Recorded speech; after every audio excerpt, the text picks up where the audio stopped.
is, taking from what I have said in the last, how do we incentivize energy efficiency is something that MLF and ExCom will have to deal with. Okay. How do we incentivize all the initiatives that is being talked about here in India today? What does MLF do to incentivize? I do feel that we need an absolutely new indicator to finance rather than what we have right now, which is cost efficiency indicator. We need to have another cost indicator which will bring together HFC phase down with energy efficiency. The second thing I believe is, which is long overdue, is that we need to change the terms of reference of ExCom. I think it is very important that we talk about it here. These discussions happened before the Kigali amendment. In the pace of getting the amendment, this issue has got sidelined. And therefore, because Philip is here, European countries sit on the ExCom, I thought it is the right platform to say that the terms of reference of ExCom should be changed largely because they have greater such flexibility to interpret the rules given by MOP. I think there has to be a guideline on how much flexibility ExCom is going to have in terms of interpreting the rules. So this is one of the, post-Kigali, we will have to discuss the terms of reference of executive committee on how the funding will happen. The second issue is, as I said, we need to have level playing field. And why I am saying this is, under HPMP2, which India has just now, that HPMP2 has been signed, for a small-scale foam manufacturer, HFOs have been given. They will get funding for 3 years for HFOs, expensive chemical. What will happen after 3 years? Okay. This is something which international agencies will have to think about. Okay. No one is raising these issues, but it is important that these issues are raised. In the past, we have seen that MLF favored fluorinated refrigerant because flammable refrigerant had higher cost. Okay. Is the same thing going to happen again? That for a small scale manufacturers, for the case of expediency, we give them something which they can't afford 3 years down the line? It's something that we need to discuss. The last point I want to make is, which I started with, what is our option B if US walks away from Kigali agreement? In his budget, federal budget that Trump signed a few weeks back, he has defunded all climate change program, including Energy Star labeling for energy efficiency appliance, energy efficient appliance. So what is option B for us? Who is going to fund? So though Philip started by saying that we should ratify Kigali as soon as possible, the first question is, should we push US to ratify first? Okay? If the US doesn't ratify, what happens to the Kigali agreement? I think this is the most important question of post-Kigali, which we need to discuss. Thank you very much.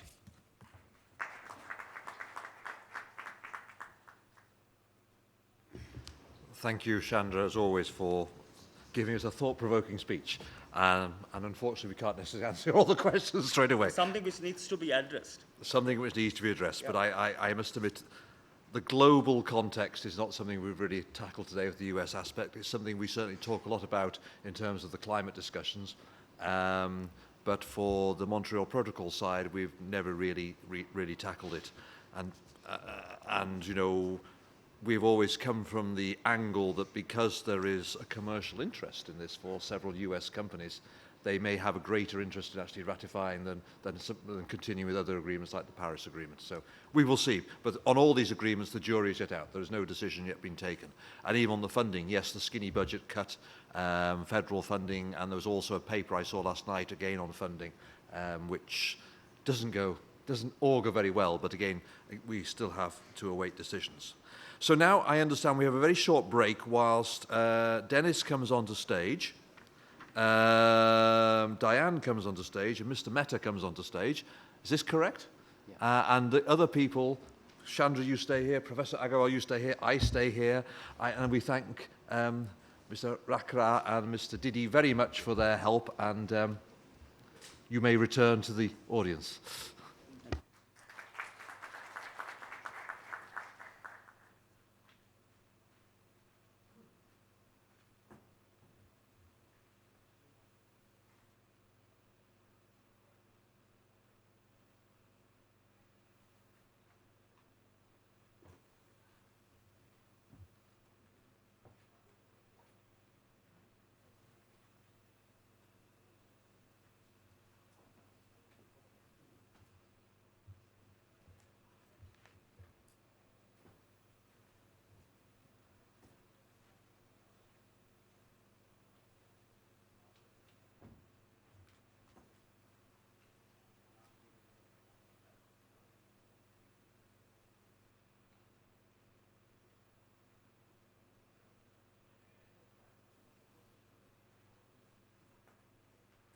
Okay, we're now into the fourth session, the fourth and final session.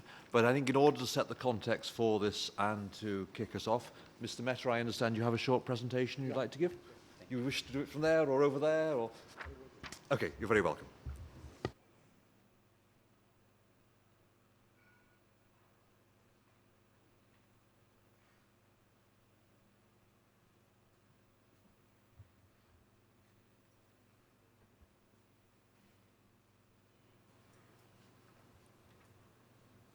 My friends sitting on the dais, dear stakeholders in the Montreal Protocol attending this meeting, a very good evening to all of you on my behalf and on behalf of Rama.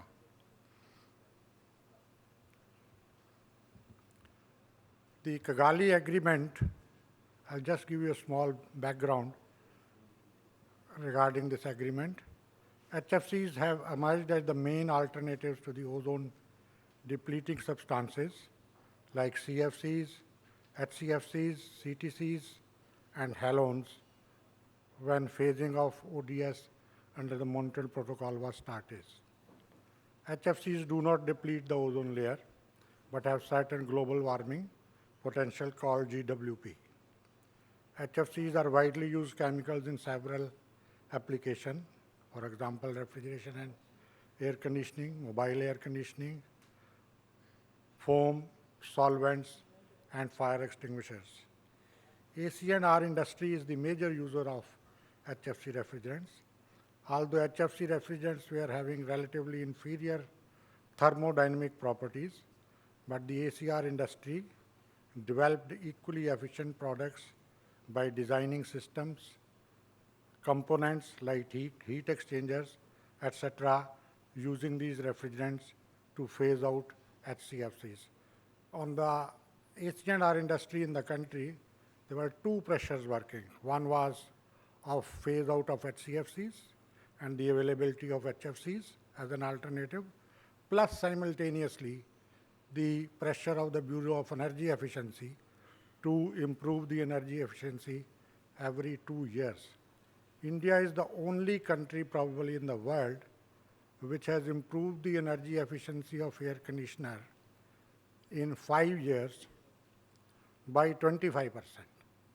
And starting from 2018, when the inverter labeling also becomes compulsory or mandatory, there will be a further improvement of about 20% in the energy efficiency of the air conditioners.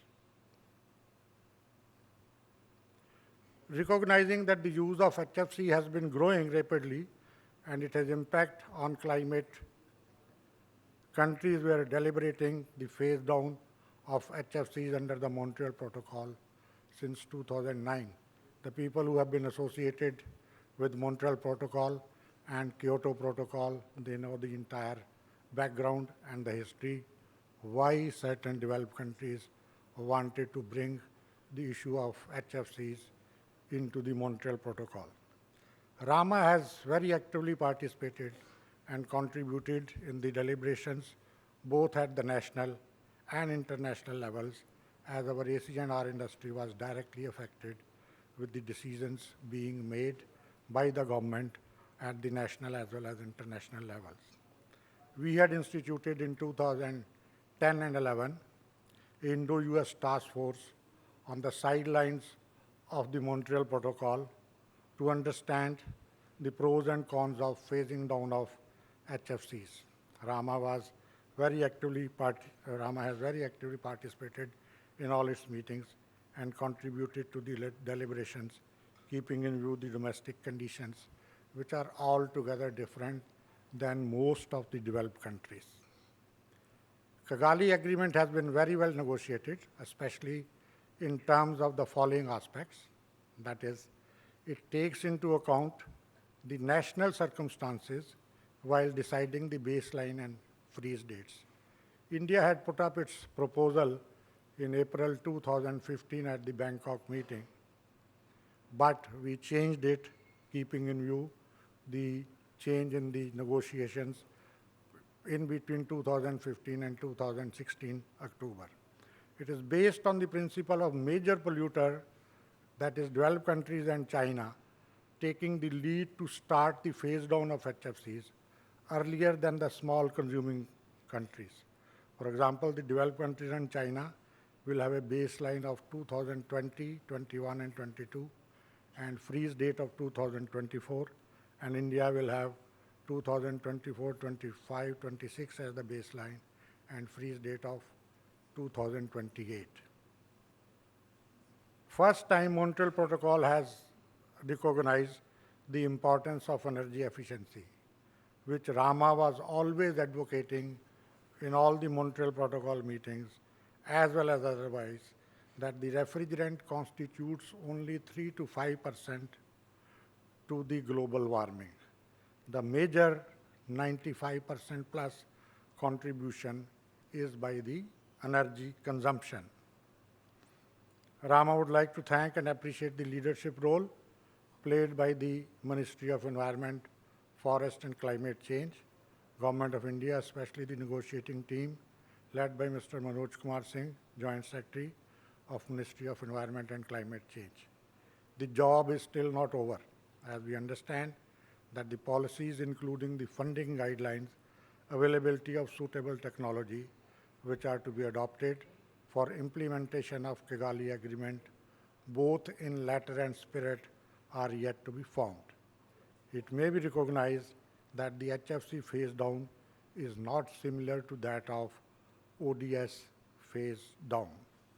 Currently, Indian industry is facing challenges in implementation of phase out of HCFCs, which is of immediate importance to us due to the compliance issues of the dates which we have accepted.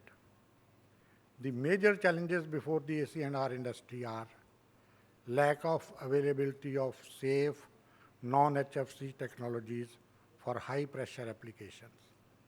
HFCs are the main alternative technologies to replace HCFCs, especially HCFC 22 in the RAC sector. Currently, more than 90% cooling requirements are met with HFCs and HCFC refrigerants. There is hardly any penetration or adoption of low GWP refrigerants like hydrocarbons, ammonia, carbon dioxide, and hydrofluoro HFOs, which are even in the developed countries. Developed countries like USA or maybe Europe is to provide lead in adoption of technologies like hydrocarbons, ammonia, carbon dioxide, HFOs, which are either flammable or toxic or both, but which should be applicable to the Indian conditions. We have got an altogether different condition than most of the other countries. Indian AC&R industry is trying its best for adoption of green technologies, as it has been demonstrated earlier in the CFC phase-out regime. We have changed over in foam to cyclopentane. We have changed over the refrigerator gas.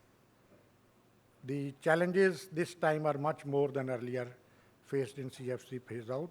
It is mainly because of the choice of technology, which should be safe, energy efficient, and cost-effective.